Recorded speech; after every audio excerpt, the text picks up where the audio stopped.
Joe's Boys by Louisa May Alcott. Chapter 10. Demi settles. "Mother, can I have a little serious conversation with you?" asked Demi one evening, as they sat together enjoying the first fire of the season, while Daisy wrote letters upstairs, and Josie was studying in the little library close by. "Certainly, dear.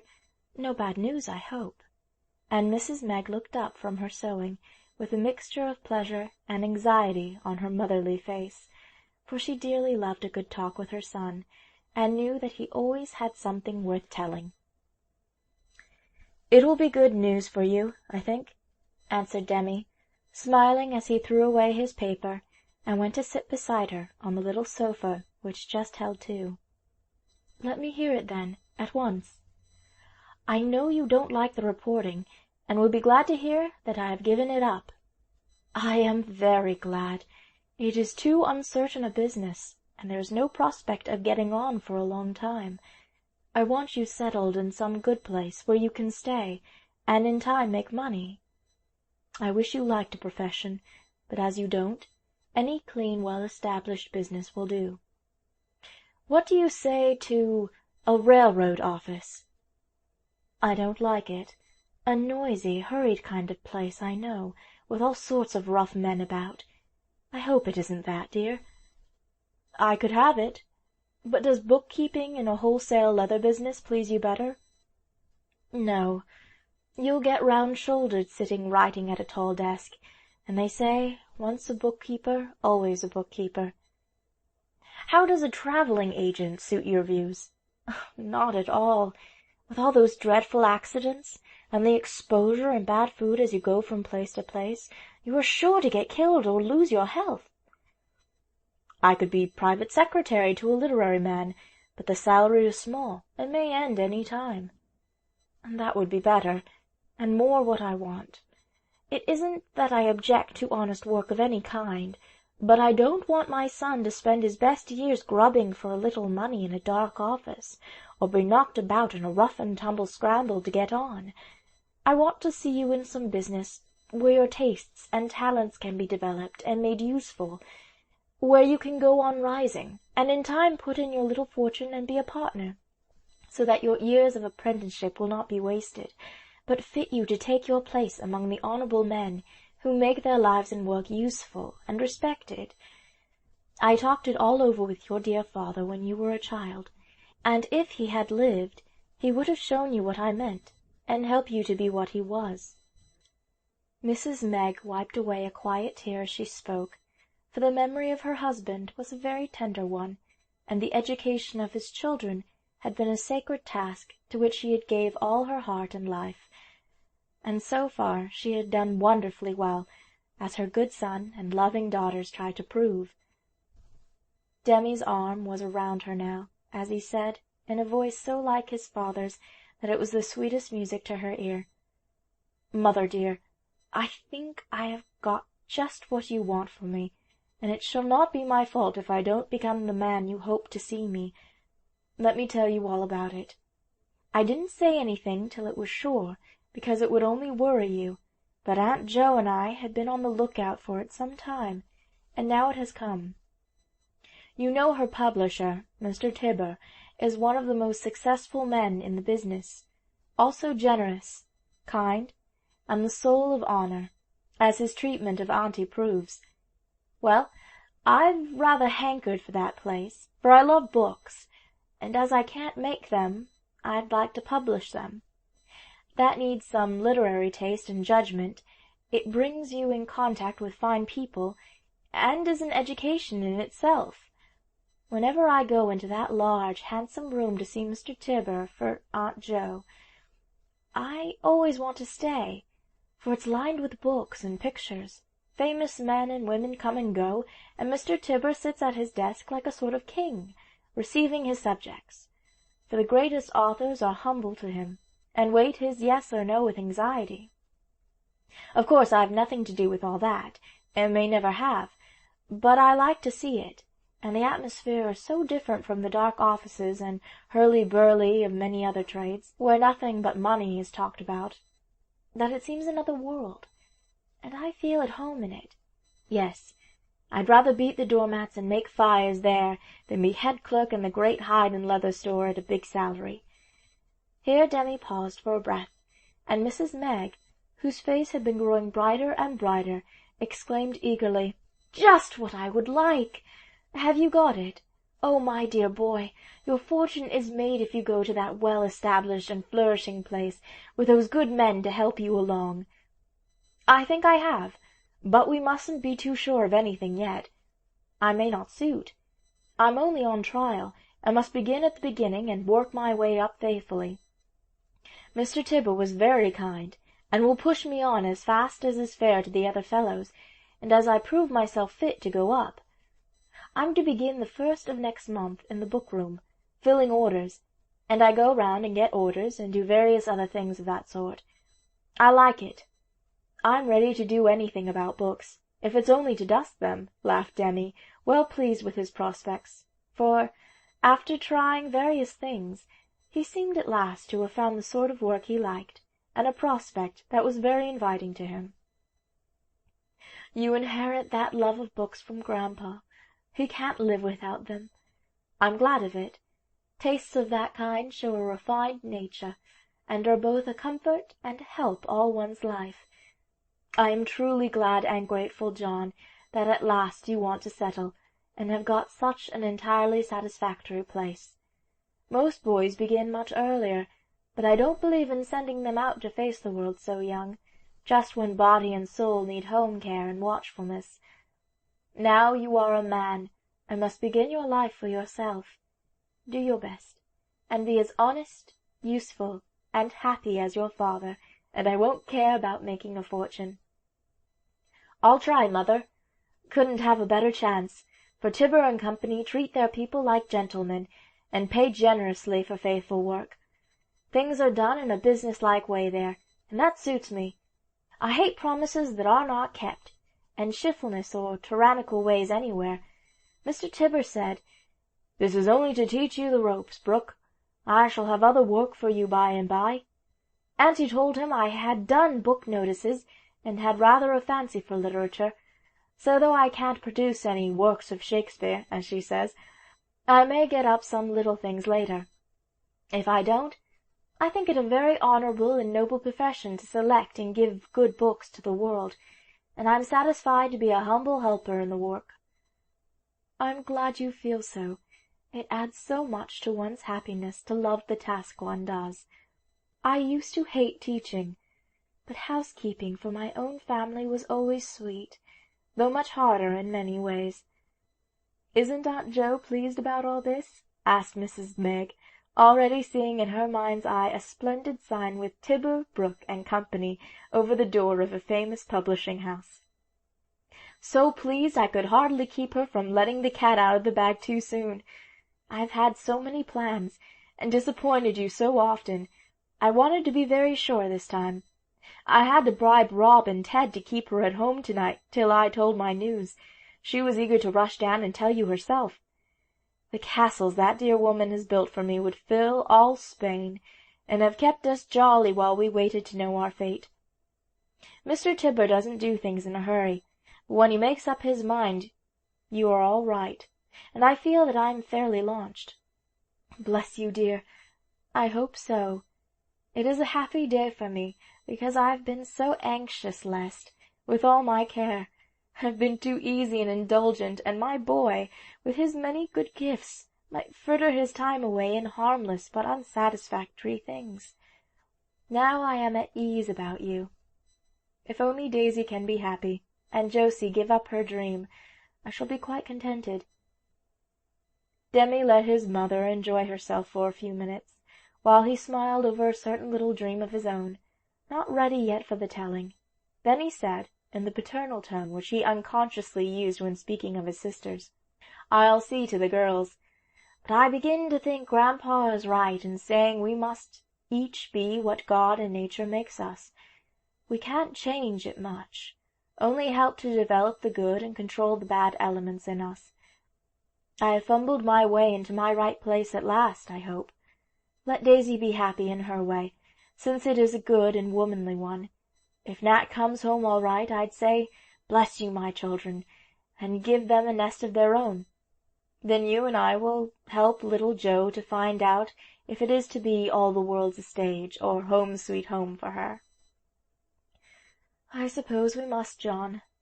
But I can't help making plans, and hoping they will come to pass.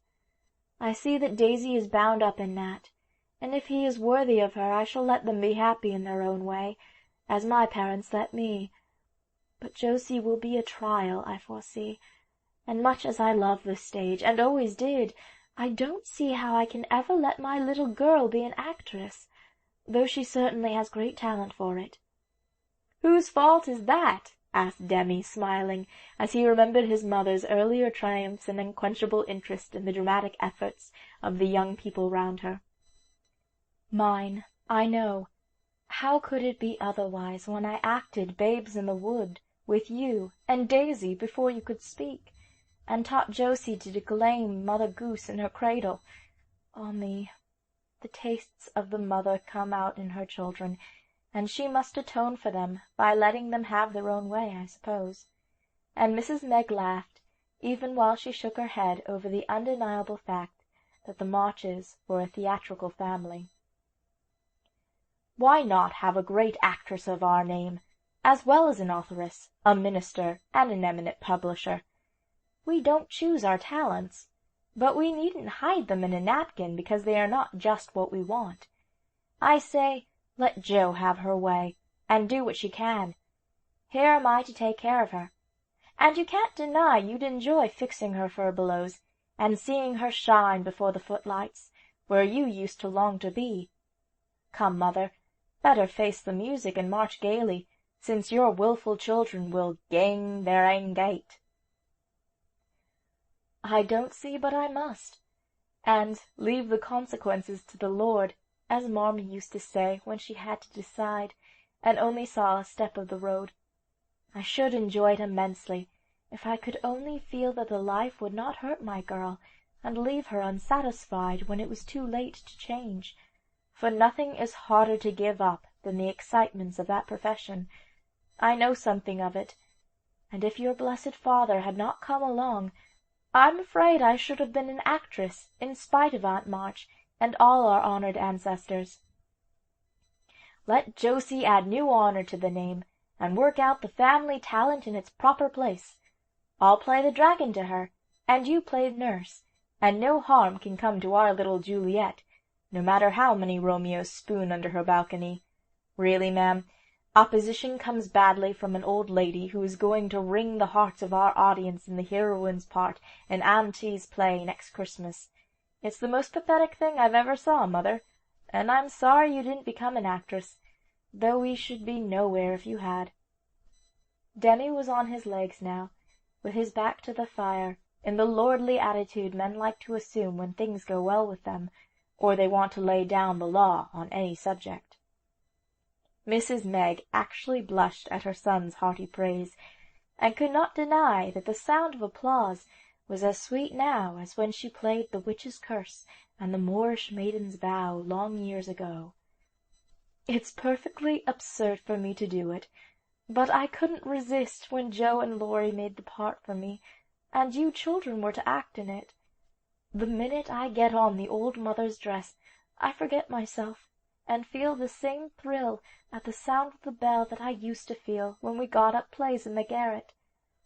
If Daisy would only take the daughter's part, it would be so complete. For with you and Josie I'm hardly acting, it is all so real. Especially the hospital scene, where you find the wounded son. Why, mother, do you know when we did that at last rehearsal, my face was wet with real tears as you cried over me, 'It'll bring down the house.' But don't forget to wipe 'em off, or I shall sneeze," said Demi, laughing at the recollection of his mother's hit. "I won't, but it almost broke my heart to see you so pale and dreadful.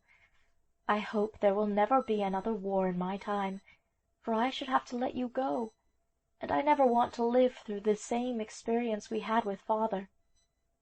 Don't you think Alice does the part better than Daisy would? Daisy hasn't a bit of the actress in her, and Alice puts life into the dullest word she speaks, I think marquise just perfect in our piece," said Demi, strolling about the room as if the warmth of the fire sent a sudden color to his face. "So do I. She is a dear girl, and I'm proud and fond of her. Where is she to-night?" "Pegging away at her Greek, I suppose. She usually is in the evening, more's the pity," added Demi in a low tone, as he stared intently at the bookcase, though he couldn't read a title. "Now there is a girl after my own heart, pretty, well-bred, well-educated, and yet domestic, a real companion as well as helpmeet for some good and intelligent man. I hope she will find one." "So do I," muttered Demi. Mrs. Megg had taken up her work again, and was surveying a half-finished buttonhole with so much interest that her son's face escaped her eye. He shed a beaming smile upon the rows of poets, as if even in their glass prison they could sympathize and rejoice with him at the first rosy dawn of the great passion which they knew so well. But Demi was a wise youth, and never leaped before looking carefully. He hardly knew his own heart yet, and was contented to wait till the sentiment, the fluttering of those folded wings he began to feel, should escape from the chrysalis, and be ready to soar away in the sunshine to seek and claim its lovely mate. He had said nothing, but the brown eyes were eloquent, and there was an unconscious underplot to all the little plays he and Alice Heath acted so well together. She was busy with her books, bound to graduate with high honors, and he was trying to do the same in that larger college open to all, and where each man has his own prize to win or lose. Demi had nothing but himself to offer, and, being a modest youth, considered that a poor gift, till he had proved his power to earn his living, and the right to take a woman's happiness into his keeping. No one guessed that he had caught the fever, except sharp-eyed Josie, and she, having a wholesome fear of her brother, who could be rather awful when she went too far, wisely contented herself with watching him like a little cat, ready to pounce on the first visible sign of weakness. Demi had taken to playing pensively upon his flute after he was in his room for the night, making this melodious friend his confidant, and breathing into it all the tender hopes and fears that filled his heart. Mrs. Megg, absorbed in domestic affairs, and Daisy, who cared for no music but Nat's violin, paid no heed to these chamber concerts, but Josie always murmured to herself, with a naughty chuckle, "Dick Swiveller is thinking of his Sophie Wackles," and bided her time to revenge certain wrongs inflicted upon her by Demi, who always took Daisy's side when she tried to curb the spirits of her unruly little sister. This evening she got her chance, and made the most of it. Mrs. Megg was just rounding off her buttonhole, and Demi still strolling restlessly about the room, when a book was heard to slam in the study, followed by an audible yawn, and the appearance of the student, looking as if sleep and desire for mischief were struggling which should be master. "I heard my name. Have you been saying anything bad about me?" she demanded, perching on the arm of an easy-chair. Her mother told her the good news, over which Josie duly rejoiced, and Demi received her congratulations with a benignant air which made her feel that too much satisfaction was not good for him, and incited her to put a thorn into his bed of roses at once. "I caught something about the play just now, and I want to tell you that I'm going to introduce a song into my part to liven it up a bit. Would this do?" And seating herself at the piano, she began to sing to these words the air of Kathleen Mavourneen. "Sweetest of maids, oh how can I tell the love that transfigures the whole earth to me, the longing that causes my bosom to swell when I dream of a life all devoted to thee." She got no further, for Demi, red with wrath, made a rush at her, and the next moment a very agile young person was seen dodging round tables and chairs with the future partner of Tibber and Company in hot pursuit. "You monkey! How dare you meddle with my papers?" cried the irate poet, making futile grabs at the saucy girl, who skipped to and fro, weaving a bit of paper tantalizingly before him. "Didn't. Found it in the big dick. Serves you right if you leave your rubbish about. Don't you like my song? It's very pretty. I'll teach you one that you won't like if you don't give me my property. Come and get it if you can." And Josie vanished into the study to have out her squabble in peace, for Mrs. Meg was already saying, "Children, children, don't quarrel." The paper was in the fire by the time Demi arrived, and he at once calmed down, seeing that the bone of contention was out of the way. "I'm glad it's burnt. I don't care for it, only some verse I was trying to set to music for one of the girls. But I'll trouble you to let my papers alone, or I shall take back the advice I gave Mother tonight about allowing you to act as much as you like." Josie was sobered at once by this dire threat, and in her most wheedling tone begged to know what he had said. By way of heaping coals of fire on her head, he told her, and this diplomatic performance secured him an ally on the spot. "You dear old boy, I'll never tease you again, though you moon and spoon both day and night. If you stand by me, I'll stand by you and never say a word. See here, I've got a note for you from Alice. Won't that be a peace offering and soothe your little feelings?" Demi's eyes sparkled as Josie held up a paper cocked hat. But as he knew what was probably in it, he took the wind out of Josie's sails and filled her with blank astonishment by saying carelessly, "Oh, that's nothing. It's only to say whether she will go to the concert with us tomorrow night. You can read it if you like." With the natural perversity of her sex, Josie ceased to be curious the moment she was told to read it, and meekly handed it over. But she watched Demi as he calmly read the 2 lines it contained, and then threw it into the fire. "Why, Jack, I thought you'd treasure every scrap the sweetest maid touched. Don't you care for her?" "Very much. We all do. But mooning and spooning, as you elegantly express it, is not in my line. My dear little girl, your plays make you romantic, and because Alice and I act lovers sometimes, you take it into your silly head that we really are so. Don't waste time hunting mares' nests, but attend to your own affairs and leave me to mine. I forgive you, but don't do it again. It's bad taste, and tragedy queens don't romp." The last cut finished Josie. She humbly begged pardon, and went off to bed, while Demi soon followed, feeling that he had not only settled himself, but his too inquisitive little sister also.